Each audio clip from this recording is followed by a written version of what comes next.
Carolina.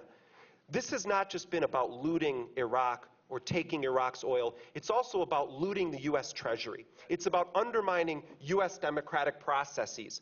Why has the Bush administration elected to use this army of private contractors? Others on this panel have alluded to it, but I think it boils down to a couple of very basic reasons.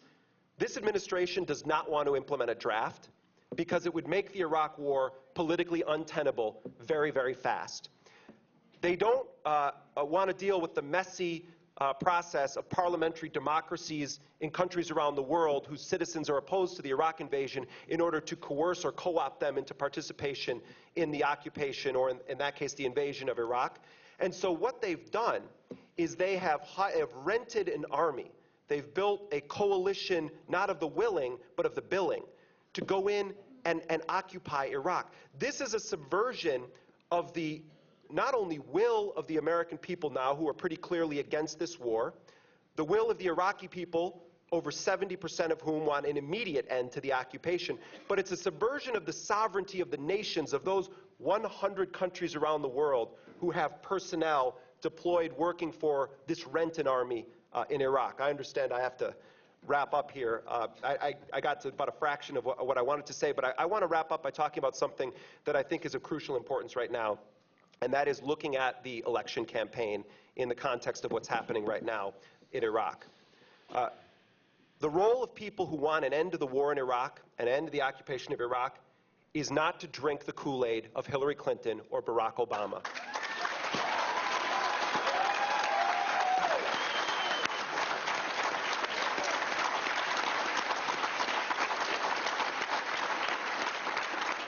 John McCain, of course, wants U.S. troops to be in Iraq until they're all as old as he is. But we have something that's deadly serious right now, and I think that so many people are wrapped up in the fainting spells and the mesmerizing state of mind that we all are familiar with now, that they forget 1 million Iraqis have died since the beginning of this war that wouldn't have otherwise died as the beginning of the occupation. It's a consistent U.S. policy.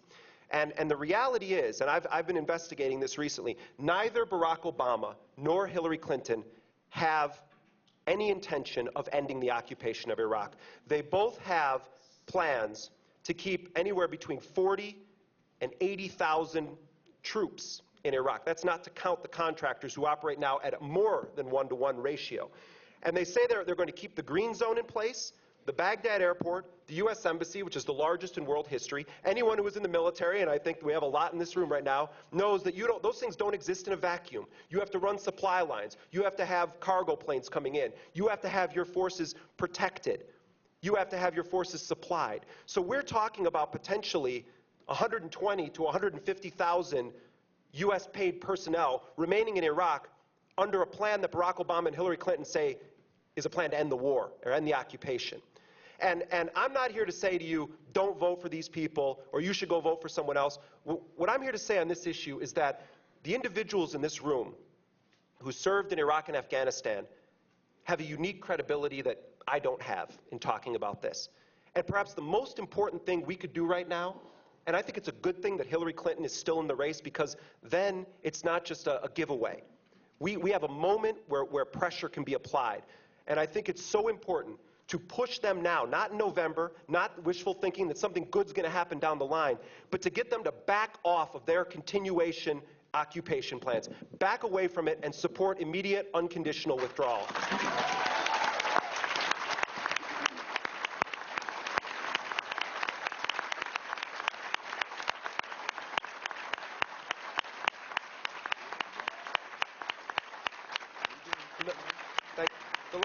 The last thing I'm going to say is this. The last thing I'm going to say is this. If there's one thing that the Democrats have shown themselves capable of doing, it's losing very important elections and then blowing it once they've won. The Congress under Nancy Pelosi has been shameful on the issue of the Iraq and Afghanistan wars. The fact that Barack Obama and Hillary Clinton both want to put more troops in Afghanistan, want to increase the size of the military by 90,000 troops, speaks volumes to the state of politics right now. Ending a war of this magnitude can be done very quickly if it's the #1 international priority of those in power. And we need to realize that we are not defined in times where we like somebody that's running for office. In fact, this is probably the most important moment in our lives when it comes to what is the direction of our country going to be. And we should never, and this is it for me, this is what I'm going to say, we should never, ever cede our conscience to those in power because we think that lesser of two evils is somehow just. It is so dire, the stakes that we have right now in the world. And all of you who are veterans and were in Iraq and in Afghanistan are the leaders of a movement that is going to continue to grow. And it is you who are going to change the face of this nation, who are going to stand up for those who have been victimized in Iraq, and those who are going to put this country on a path toward reconciliation and a just policy. Thank you.